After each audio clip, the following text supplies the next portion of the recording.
Hello everyone, welcome to टक tales. सुन लो एक कहानी जिसमें राजा है न रानी। मैं आज सुनाने आई हूँ, मैं आज सुनाने आई हूँ। तारा प तारा। हेलो बच्चों, आज मैं आपके सामने एक नई कहानी के साथ। इस कहानी का नाम है तरबूज वाला। एक गांव में मफतलाल नाम का तरबूज बेचने वाला रहता था। एक जमाना था जब वो गांव का मुखिया हुआ करता था, लेकिन पैसे खर्च कर कर, गलत कामों में खर्च कर कर वो तरबूज बेचने का काम करने लगा। तरबूज बेचने के लिए वो अपने साथ एक असिस्टेंट भी रखता था जिसका नाम था बंटी। और वो पूरा दिन तरबूज बेचने का काम करता था। ए तरबूज ले लो तरबूज, मीठे मीठे तरबूज, आओ भाई आओ, तरबूज ले लो तरबूज, बहुत ही स्वादिष्ट है ये तरबूज। ऐसे करके बेचा करता था। एक दिन उसके सामने किसान आया। किसान से बोला कि क्या हुआ, तुम इस बार क्या उगा रहे हो? तो उसने कहा, साहब इस बार तो मैं कपास उगा रहा हूँ। क्या उगा रहे हो? कपास? क्या तुम पागल तो नहीं हो गए हो? मैंने कल ही अखबार में पढ़ा है कि कपास, अमेरिका वाले हमसे अब कपास नहीं लेंगे, वो अब चमड़े के ही कपड़े पहनते हैं। तुम तो चारा उगाओ, चारा जो अभी बहुत डिमांड में है, जो जानवरों में काम आएगा। ऐसे कहता है किसान को। तो किसान बोलता है, ठीक है साहब, मैं चारा उगाऊंगा। बंटी मन ही मन सोचता है, इन लोगों की क्या गलती, इसे तो इंग्लिश में कितने अक्षर होते हैं वही नहीं पता, ये क्या इंग्लिश अखबार पढ़ेगा। और मफतलाल पूरा दिन सर्वज्ञानी की तरह सबको ज्ञान बांटता रहता है और शाम को पैसे लेकर घर चला जाता है। घर पहुंचते ही अपनी पत्नी राधा से कहता है, आज तो मुझे लड्डू खाने का बड़ा ही मन है, क्या तुम लड्डू बना दोगी? वो कहती है, लड्डू? तुम तरबूज बेचते हो और ऊपर से एक असिस्टेंट भी रखते हो, इतने में तुम्हें ये लड्डू तो क्या कद्दू भी ना मिले, कद्दू। जाओ वहां पर ये प्याज और मिर्ची पाउडर पड़ा है, मिक्स करके खा लो उसे। ये सुनकर मफतलाल बोलता है, जोर से तो ना कहो, पड़ोसी सुन लेंगे तो क्या होगा। और वो वह खाकर सो जाता है। फिर थोड़े दिन बाद एक आदमी आता है वहाँ पर रेली के पास और कहता है कि मुझे बहुत ज़ुकाम हुआ है साहब, मेरे को डॉक्टर ने पर्ची में लिखकर दवाई तो दी, लेकिन वो पर्ची गुम गई है। तो अभी इस शीशी में क्या लिखा है, क्या आप पढ़कर मुझे बता सकते हो? अब आया मज़ा बंटी को।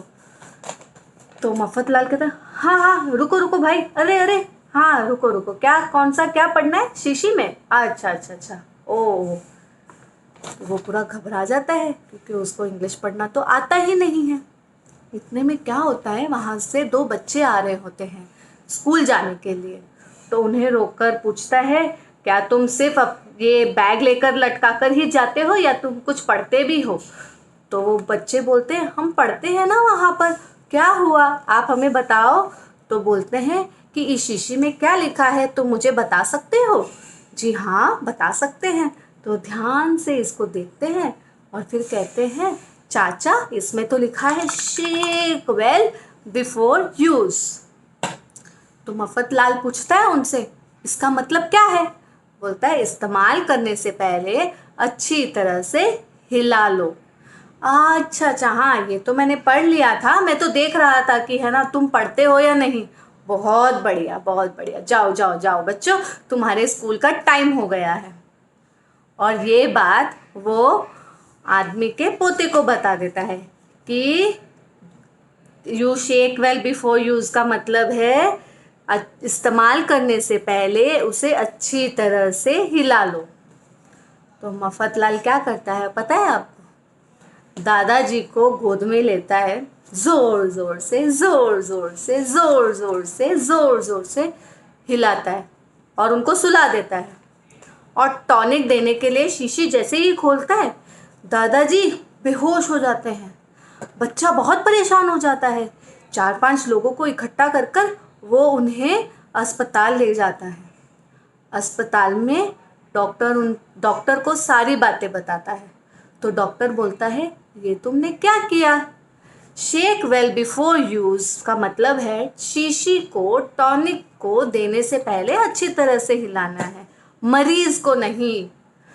ये बात सुनकर उसे बहुत गुस्सा आ जाता है, पूरा लाल हो जाता है और वो 4-5 लोगों के साथ तरबूज की रेली के पास जाता है और वहां पे डिशुम डिशुम डिशुम डिशुम डिशुम डिशुम डिशुम डिशुम डिशुम डिशुम डिशुम बहुत मारते हैं मफतलाल को मिलकर। सब बोलते हैं, अब आओ शेक करता हूँ मैं शेक, और वहां से वो चला जाता है। मफतलाल मार खाए हुए उस अपने बंटी काम वाले के साथ में घर चला जाता है। तो राधा कहती है, ऐसे अपने काम से काम मतलब ना रखकर दूसरों के काम में बीच में बोलोगे तो ऐसा ही होने वाला है। खबरदार, कल से अगर तुम तरबूज बेचने खुद नहीं गए तो सर पर टोकरी रखना और पूरे गांव भर में तरबूज बेच कर आना। और ऐसे कहकर वो दोनों सो जाते हैं। अगले दिन तरबूज बेचने का काम वो खुद करता है, सर पर टोकरी लेके, और कहता है, तरबूज ले लो तरबूज, मीठे मीठे तरबूज, ठंडे ठंडे तरबूज ले लो, आओ भाई आओ। ऐसे कहकर पूरे गांव में घूमता रहता है।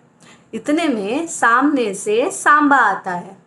तो मफतलाल उससे पूछता है, क्या हुआ सांबा, चारा उगाया या नहीं? मफतलाल ऐसा किसान को पूछता है। तो सांबा इधर देखता है, इधर देखता है, ऊपर देखता है, नीचे देखता है, गुस्से से लाल हो जाता है। वहाँ आगे जाकर एक डंडा पड़ा होता है, उसे लेकर आके उसके पीछे भागने लग जाता है उसको पकड़ने के लिए। तो समझे बच्चों, अगर किसी के बारे में हमें नहीं पता तो हमें नहीं बोलना चाहिए। जी हाँ, गलत इन्फॉर्मेशन से सब कुछ गलत गलत होता है। हमको तभी बोलना चाहिए जब हमें उसके बारे में सब जानते हैं। मुफ्त की सलाह देने जाओगे तो यही होगा। आई होप आप सबको ये कहानी बहुत पसंद आई होगी। यदि अच्छी लगे तो लाइक और सब्सक्राइब ज़रूर कीजिएगा। Love you all, take care.